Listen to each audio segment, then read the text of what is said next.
Yeah, so I did my undergraduate studies in Germany at the University of Heidelberg, and then moved to the UK to do my master's in international law, and have stayed basically since then. So I did my PhD at King's College in London, and then I did a conversion course to give me the option of teaching a broader array of subjects other than my specialism, which is international law. And yeah, at King's College, really during my PhD, a little bit during my master's as well, I was first introduced to critical theory and thinking critically about the law, and that really set the path for my research trajectory.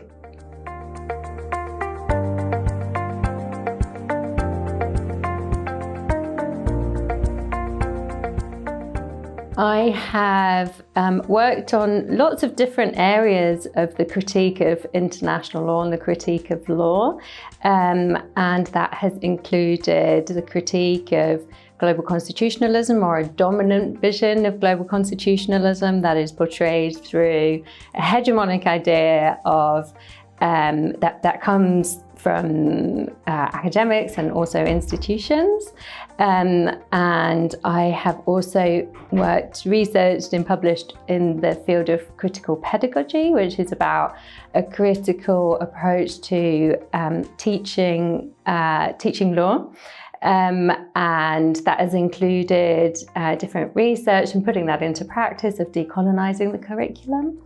And I, for several years, really turned attention to international criminal law and the critique of that. That came through a short period of time that I spent as an intern at the International Criminal Court. And more recently, I have been working on resource extraction and international law, specifically looking at rare earth minerals and their role in the green transition. I like to think of my teaching as participatory. So I see the students really participating in their own learning journey. I've spent some time thinking about decolonizing the curriculum and working with students on decolonizing the curriculum. I teach international law. International law is a field of law that has a colonial history in how it emerged and how it's been taught, how it was brought to other parts of the world, from the global north to the global south. So I really emphasize those aspects of the colonial history in my teaching. And also a particular expertise I have is in political economy. So I really encourage students to think about how law fits into its political and economic context. So that's really thinking about the particular material circumstances in which particular legal principles, norms, institutions become dominant, and why.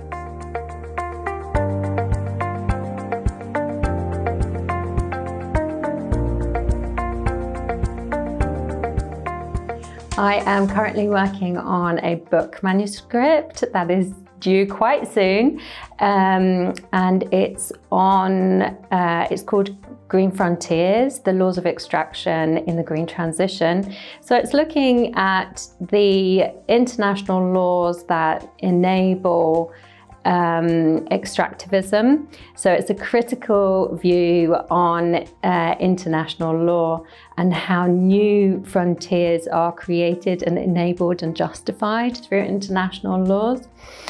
Specifically, the specific sites that sounds quite abstract. So the specific sites that I'm looking at are Greenland, which has been very much in the news because of President Trump's interest in Greenland. And I'm really sort of taking that interest seriously in terms of what is happening there and why the interest. Greenland. And then the second site I'm looking at is Gaza, looking specifically at visions for the future that come after genocide, and the patterns of greenwashing of genocide that have been emerging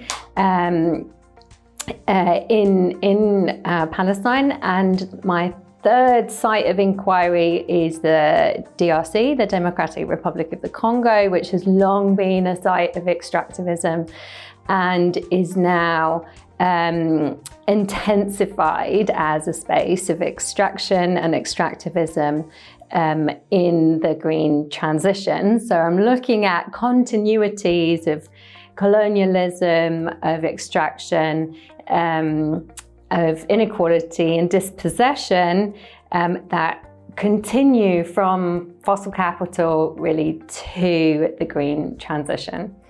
That's my research focus at the moment.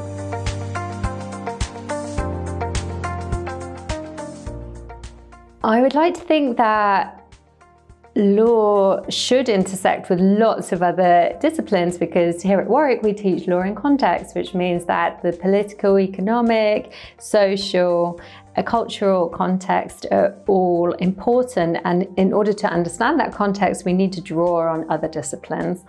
My teaching and research specifically draws on international relations, on philosophy, on political economy, on history, so lots of different fields. One that is particularly for maybe left field for international law is a collaboration that I have with some wonderful colleagues from industrial design, and we have been thinking about how design and law can give rise to really interesting questions on aesthetics, on how we see the world and how we interact with the world.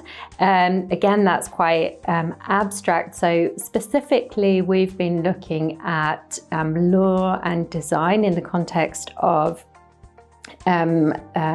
refugee law and migration, and I've looked at ways in which our disciplines have intervened in the refugee crisis, for example, through new laws and regulations, and through new design ideas, such as designing modular homes for refugees and so on. And the interdisciplinarity there is really to come up with a new methodology of thinking in a law and design way that will help us access current issues such as migration through a new lens.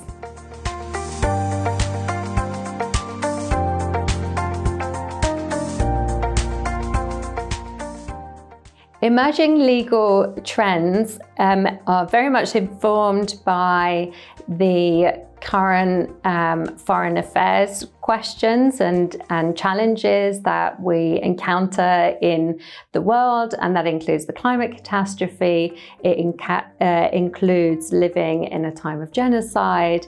It includes the vast disparities and inequalities that continue to shape our world today. So those challenges will come from interest from students in understanding the world better from a legal perspective, and they will also come through discussions with legal practitioners and academics who are trying to trying to grapple with these challenges, particularly from a legal perspective.